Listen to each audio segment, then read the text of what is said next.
Notre invité politique, c'est Adrien Quatennens. Bonjour. Bonjour. Merci beaucoup d'être avec nous. Député du Nord, coordinateur de la France Insoumise. On est ensemble pendant 20 minutes pour une interview en partenariat avec la presse quotidienne régionale, qui est représentée ce matin par Stéphane Vernet, qui dirige le bureau parisien de Ouest France. Bonjour Stéphane. Bonjour Oriane.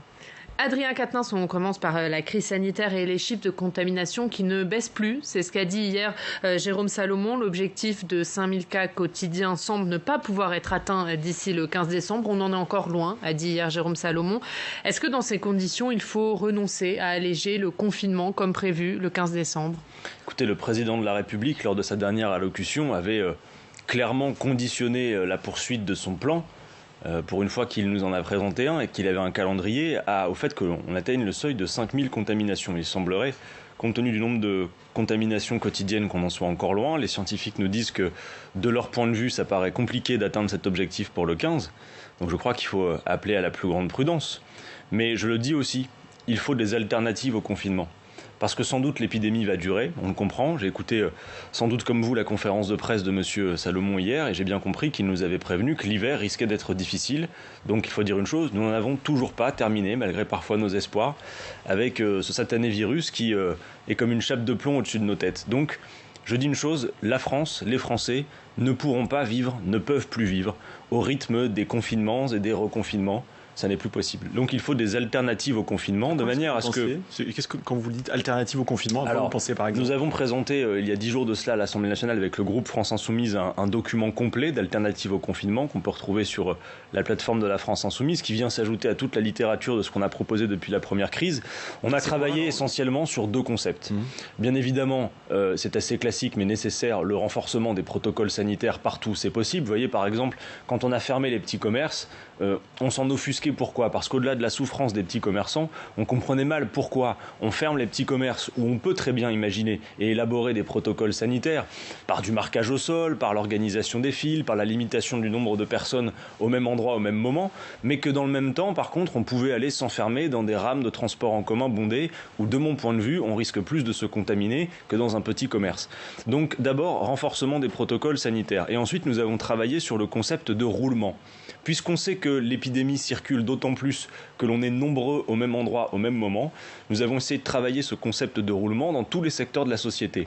Par exemple, au travail, on pourrait imaginer qu'on diminue d'au moins une demi-heure le temps de travail dans la journée, de manière à organiser des rotations, que les arrivées et les sorties ne se fassent pas au même moment.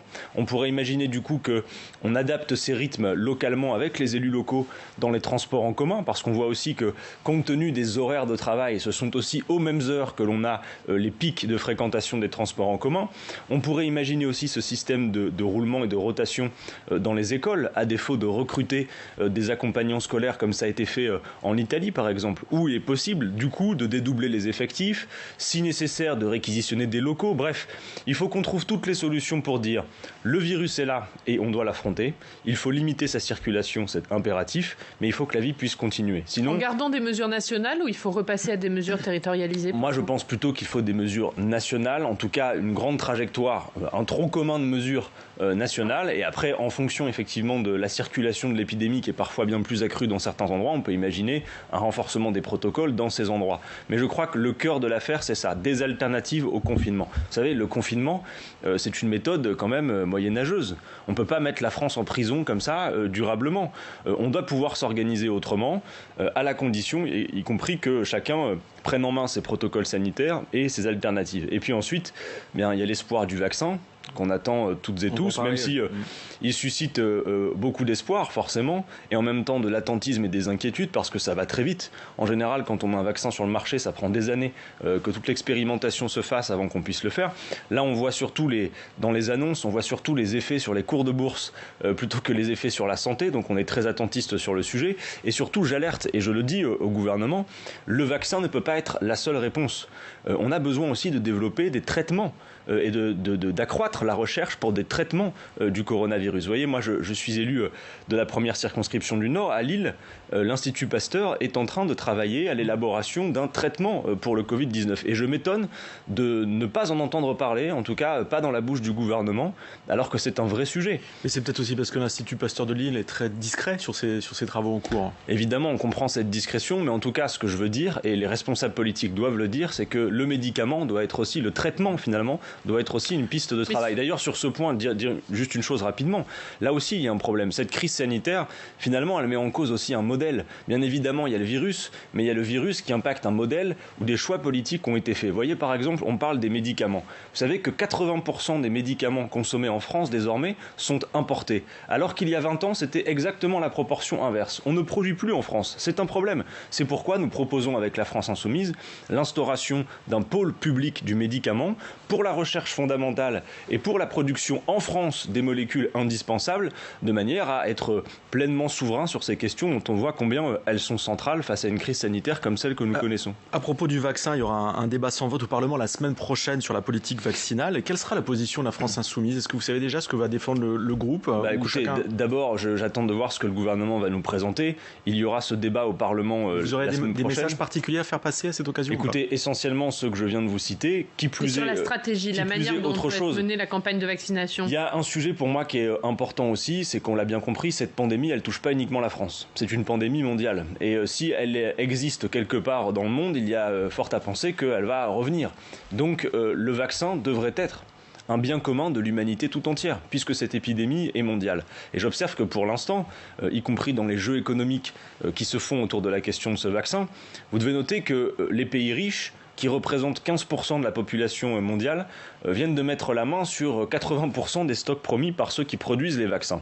C'est un problème. Il faut qu'on s'assure que ce vaccin... Emmanuel Macron a dit à peu près la même chose que vous lors du G20. Il a dit que le vaccin devait être un bien public. C'est pas tout de le dire, parce qu'Emmanuel Macron, il fait beaucoup de posts Facebook, etc. Il faut passer aux actes. Vous savez, vacciner toute la population mondiale, je ne dis pas que c'est ce qu'on fera, mais vacciner toute la population mondiale, ça représenterait 1% de ce que va coûter à l'économie mondiale cette crise sanitaire et ses conséquences économiques. Donc c'est possible de le faire.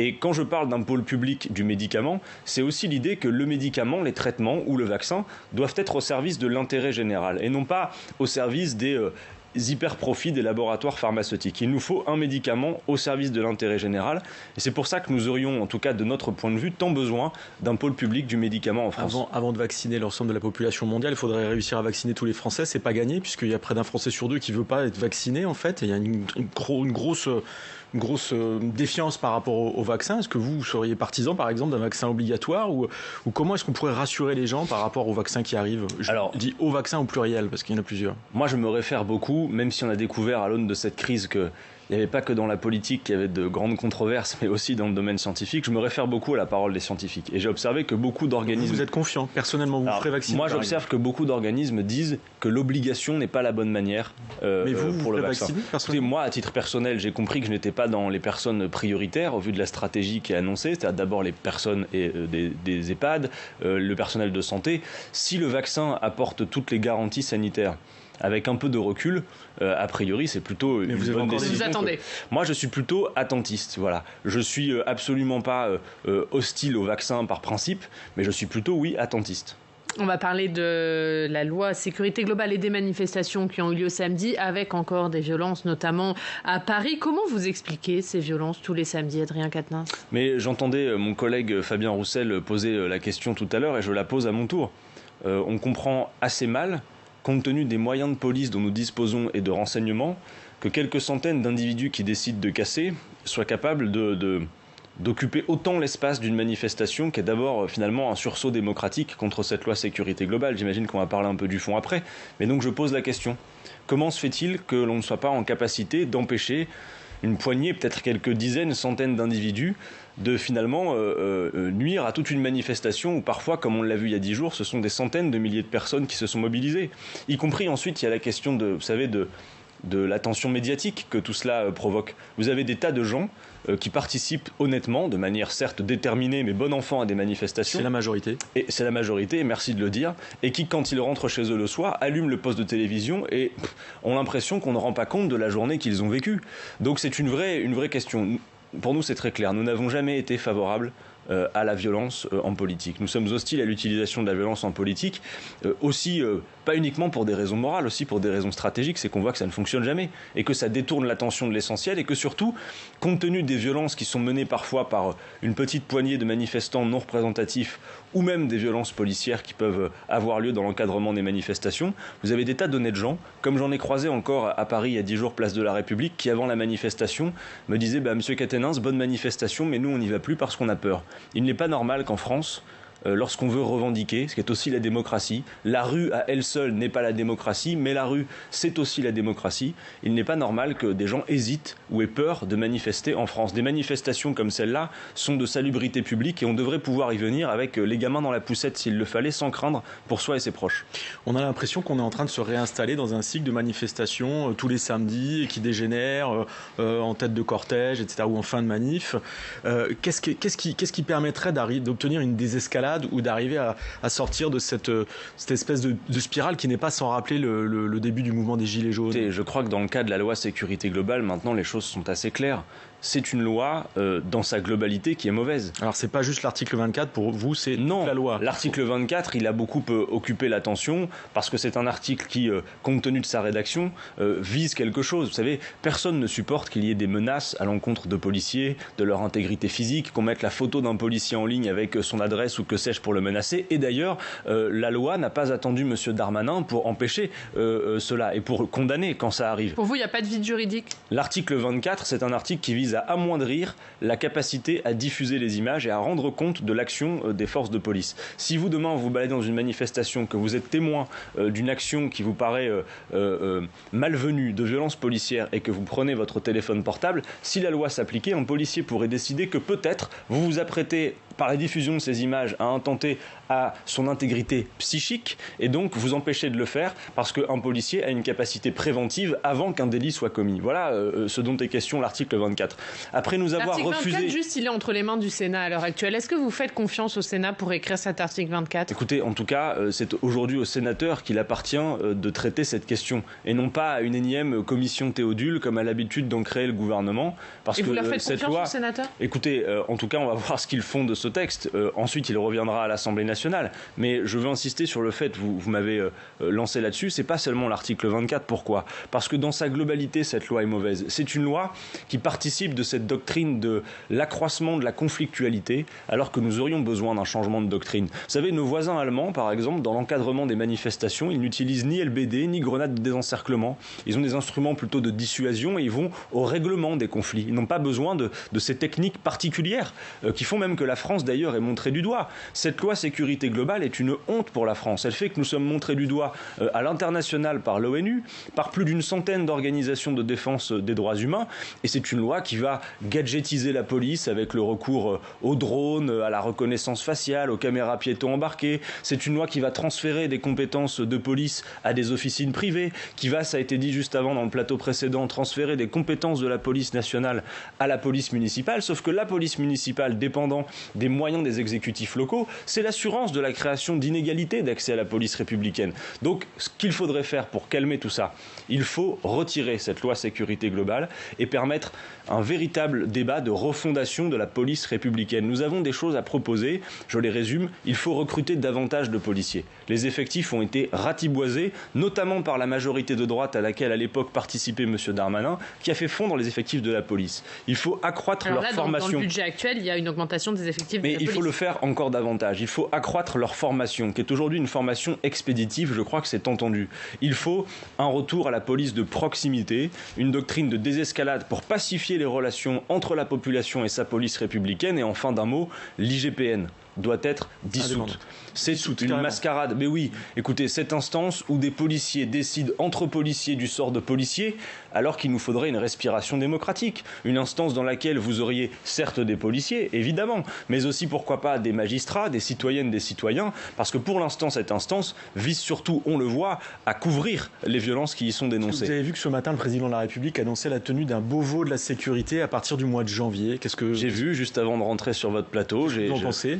Écoutez, le président de la République... Ça, c'est pas le lieu où discuter le genre de proposition que vous venez de mettre sur la table ? Mais je crois que le lieu, ça s'appelle aussi l'Assemblée nationale, que ça existe, et que le gouvernement a un drôle d'usage de la démocratie représentative, et qu'il la contourne par tous les moyens. Voyons, on nous propose donc pour vous, cette idée de Beauvau de la sécurité, c'est une façon de contourner un le Parlement ? Ségur de la santé, un Beauvau de la sécurité, puis après ça va être quoi, un Grenelle de... Non, franchement, ça suffit. À un moment donné, il y a l'Assemblée nationale, nous sommes élus pour ça, on pourrait avoir de grands débats sur ce qu'il convient de faire de la police républicaine pour solutionner, y compris d'ailleurs, la souffrance qu'il y a dans les rangs de la police. Moi, je l'entends. Vous savez, il n'y a pas... J'en ai assez, moi, de ce débat manichéen où il y aurait d'un côté les amis de la police avec cette loi sécurité globale et de l'autre côté les anti-flics qui la contesteraient. Non, cette loi est mauvaise, ne va pas accroître la sûreté des Français, ni la condition des policiers, dont 150 d'ailleurs se sont suicidés depuis le début de ce quinquennat, nous ne l'oublions pas. Juste une précision par rapport à ça, parmi les outils qui sont dans la loi sécurité globale que vous citiez comme des outils inadaptés ou dont vous ne voudriez pas, vous avez cité les drones, la reconnaissance faciale, mais aussi les caméras piétons.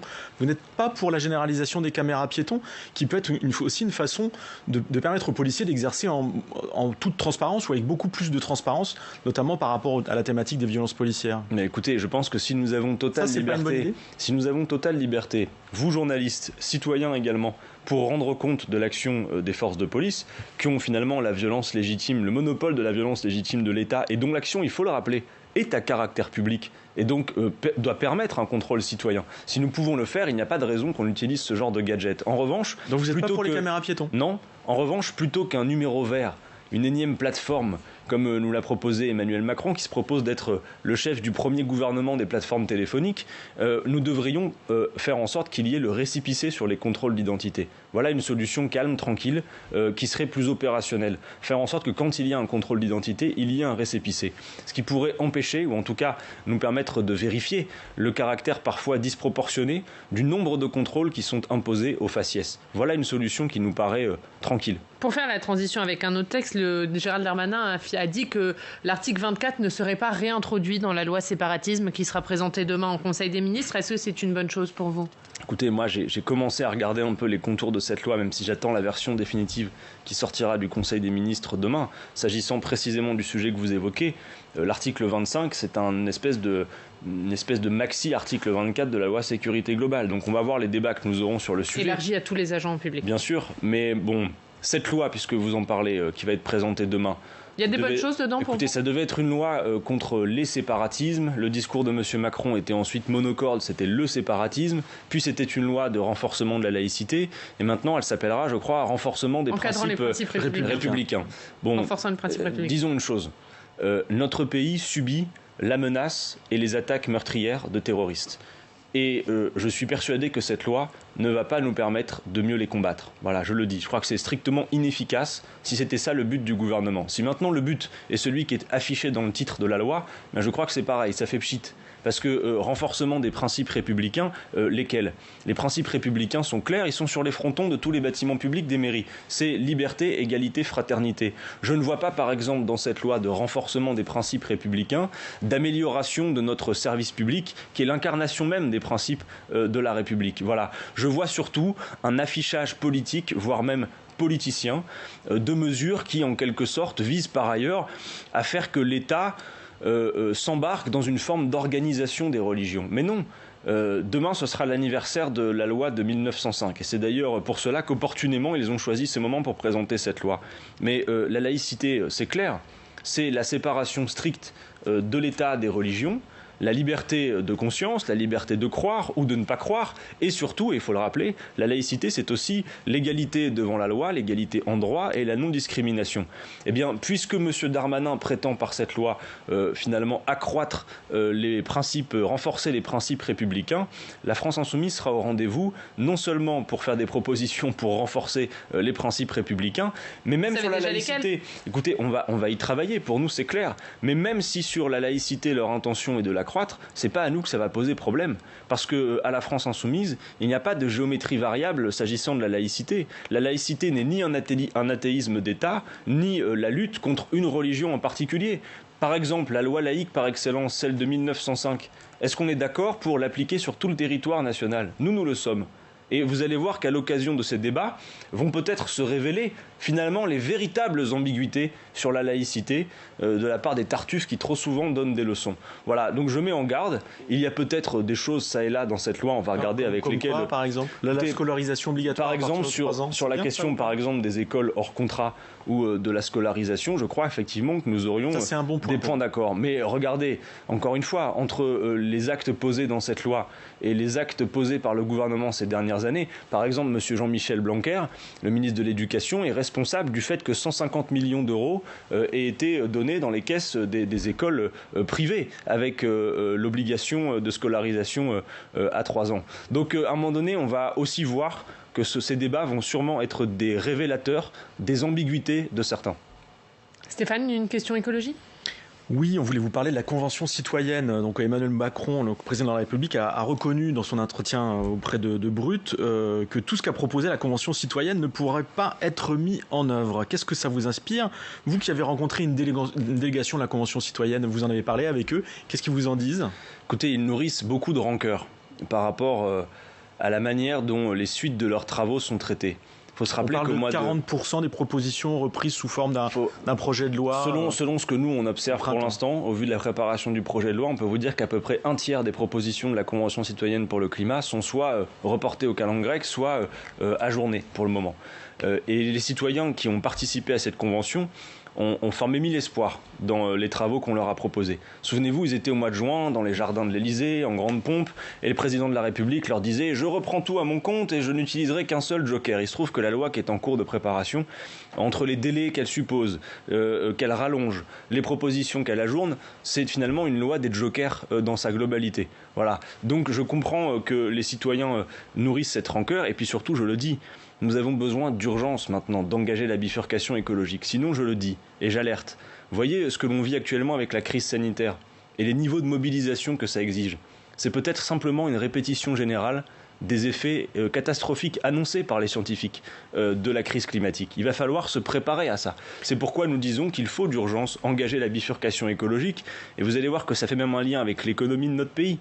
Si on engage la bifurcation écologique, si on se dit la France se met au service de cette ambition-là, c'est une relance de l'économie formidable qu'il y a à la clé. Parce que songez que faire la transition énergétique, faire la transition de notre modèle agricole par exemple, faire des grands plans d'économie de la mer, rétablir le cycle de l'eau, réparer les canalisations, tout ce qu'il y a à faire, toutes ces choses-là seraient créatrices de beaucoup d'emplois, de plus d'emplois d'ailleurs que le plan de relance du gouvernement qui est en quelque sorte un saupoudrage de milliards sans aucune contrepartie sociale et écologique. Et ce sera le mot de la fin. Merci beaucoup. Merci de m'avoir invité. D'avoir été avec nous. Merci d'avoir accepté notre invitation. On regarde la une de Ouest France, Stéphane, ses femmes et ses hommes à la manœuvre.